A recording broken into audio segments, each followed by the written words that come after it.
I had a very different video planned for today, actually for the next couple of days. I wanted to start talking about breaking down walls or putting up walls and then breaking down walls. Being vulnerable. I want to do a video talking about the way we talk about drugs to our kids. There's just a handful of other topics I wanted to get into. Um, but I went to church again, to a different church yesterday, and I was really disappointed. Super disappointed. And I can't help but think that this is God challenging me, challenging my patience. Patience is definitely something that I've always struggled with. So, I think those are going to be the lessons, in the test he puts in front of me.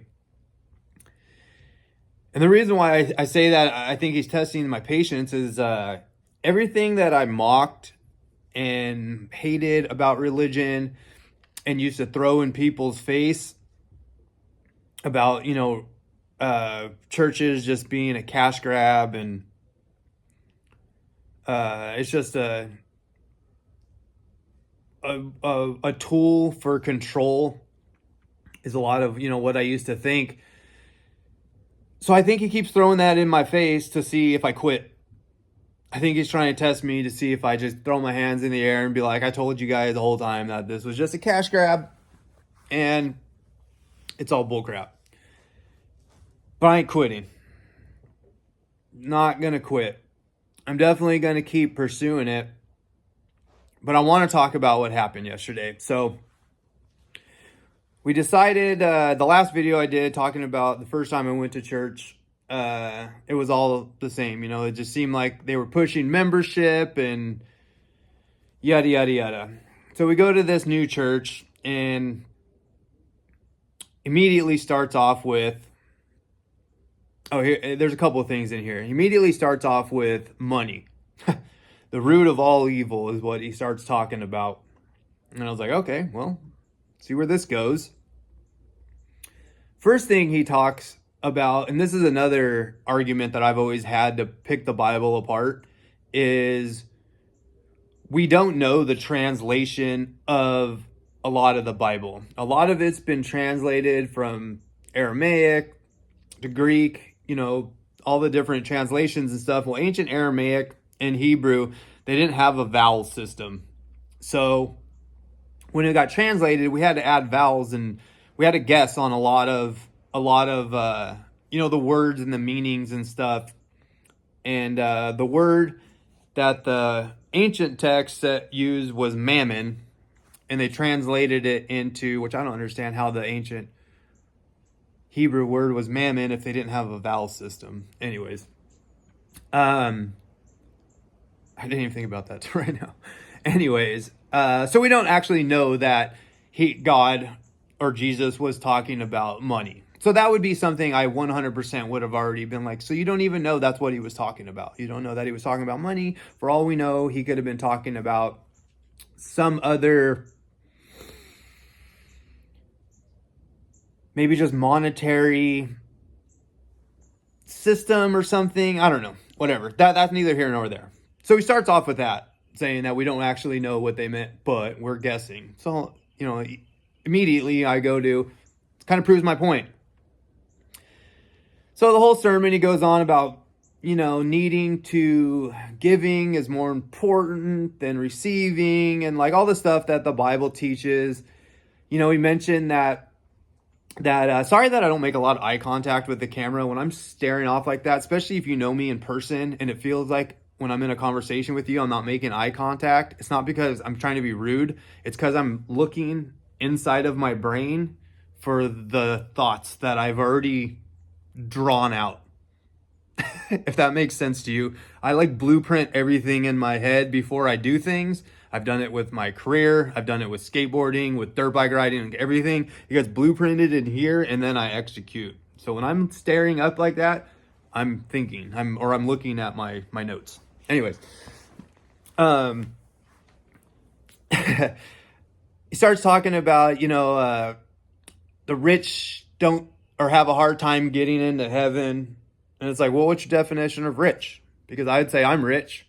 I got a beautiful wife, 3 kids, a house with, I live out in the woods.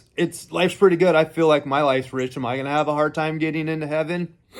But obviously, he was talking about money. So then he gets into it starts getting into like donating, how much to donate, percentages. And, I'm not telling you how much you should donate. I'm telling you how much, I donate, or I'm not trying to push you, da da da da da. But here's a video.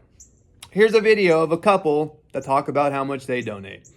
Couple sitting there talking about that the husband is like, I don't ever pay attention to the bills. That's the wife takes care of that. So I'd never seen how much we actually donate, which, man, most of us, our wives take care of the finances. So I don't know anything about our finances. And he's like, one day I came across a statement and realized that we were given 10% of my net income, or my gross, I don't remember, to the church. So, he goes from saying, I'm not telling you how much to donate, to here's a video about how much these people donate, right? And then they go on about, da da da da da, and we're going to donate more, and our percentage will go up, and this, that, and the other. And I just can't help but think, churches are tax exempt. I've owned small businesses. I know that donating to charities, especially a tax exempt charity, is a write-off. It just seemed sleazy to me. And then after the video that he said, I'm not telling you how much to donate or what percentage to donate, after the video is over, he says, open up your pamphlet that we gave you last week to page 41. And here's a graph. Now it feels like I'm buying a timeshare. Here's a graph on percentages, on what other people give, or how much you think you should give. If your church,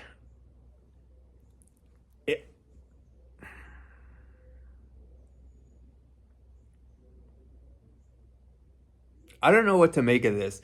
So I don't know if it's because it's the first of the year and that's what churches do, is they we need to push memberships at the beginning of the year, and then we'll get the year started and we'll get into the normal sermon. Maybe I just started at a bad time.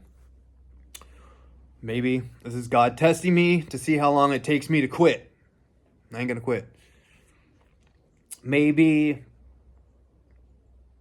I just found bad churches. Maybe these churches are just trying to get too big, and it's not what I'm looking for. Because we did look up another church that was relatively close by, and their description of the church was we don't have this huge production. We don't have bands. We don't have blah, blah, blah, blah, blah membership. We're here to Word of God, what you think church is supposed to be, or what I think church was supposed to be. It's not these cash grabs. So I don't know if they wrote that because they know that the church is down the street, or people are getting discouraged from the churches down the street because of what they're doing, and they're looking for something different. So I don't know. I don't know what to make about the whole money aspect thing of it. Another thing that I noticed yesterday was that a lot of what he was talking about in the sermon, I could easily have poked holes in and made his argument better than him, considering I've been an atheist my whole life, and I've only been paying attention for 10 minutes. I shouldn't be able to make his argument better than him, or explain it better than him. They use a lot of words that out of context, like in the song and stuff like that, which leads me to my next, what I think I need to build a relationship with God. I'm very get in the weeds when I get into things. I'll use archery as an example because that's something I do a lot. Most people just want a base level understanding of things, right? You know, you go to an archery store, you're like, hey, I want to buy a compound bow. I need some decent arrows, decent release, and I want to go wing some arrows in the backyard with my kid, maybe go on hunting trips. Those are your base level guys. And I think those are the people that just want to go to church. They want to hear some songs. They want to get a base level understanding of everything. But I like to get in the weeds of things. I want to know, why am I using this arrow? Why am I using this? You know, why did the mechanics of the bow? Why am I using the, like, I want to get into the weeds. I want to know feet per second. I want to know kinetic energy. I want to know trajectory. Like, I want to know everything. So I think in order to get into the weeds, into the Bible and religion and stuff, I need to find a study group, a good study group with people that are deep thinkers, you know, people that, and I'm not saying these people at church aren't deep thinkers. Please don't, I don't want this to come off as super arrogant and like I'm smarter than everybody and I have the ways. It's just the way my brain works. Like, I need to know the whys. I need to know the, like, everything. Like, I need to know the mechanics of why I'm saying these things, or why I'm believing these things, or why God said these things. I want to know the atheist interpretation of this story and the super Christian interpretation of this story. I want to get in the weeds. And that's not everyone. Everyone wants a base level, or most people, the majority of people just want a base level understanding of things. So I think that's what I'm going to do. I think I'm going to find us, we're going to go check out that other church that was kind of throwing shade at those churches down the street. I'm going to check them out. There's a couple other churches I'm going to go to. Like I said, I ain't going to quit. Not today, Satan. You ain't gonna break me that easy. Say a lot of ums. I've said that a couple times. You need to stop. That's what I'm gonna do. So I'm gonna try to, if you guys have any suggestions on like how to get started. So I called a couple of buddies. I actually reached out to my cousin and a good buddy of mine, and I kind of told them what had happened, and they were like, yeah, my cousin, her and her wife, I said that right, her and her wife, husband, her and her husband, Jesus, Tony, her and her husband, are both like me. Like, they want to get into the weeds of things. Like, they don't like this base level understanding. So I think we're going to try to start doing like a Zoom, like a Bible study group with one of my friends and his wife and his family. And I think I'm going to try to add them in. And there's another buddy of mine that lives down the road who also doesn't, he's kind of in the same boat as me. He's like, I don't want to go to church to have a relationship with God. I think I've mentioned this before. You know, the unfortunate part about the church we went to yesterday was my wife's gone there quite a bit with a friend of ours, and she was really disappointed. The pastor that gave the sermon yesterday was a pastor she liked, and she kept telling me, you got to meet him. He's a great dude. You'll love his services. And on the drive home, she's like, man, I would have left right after the song yesterday. And I was like, really? She's like, yeah, man. She's like, that was really disappointing that he acted that way. So I'm not going to now the names of these churches or the names of these pastors. I'm sure they feel like they're doing right. I hope so. Because I can't help but think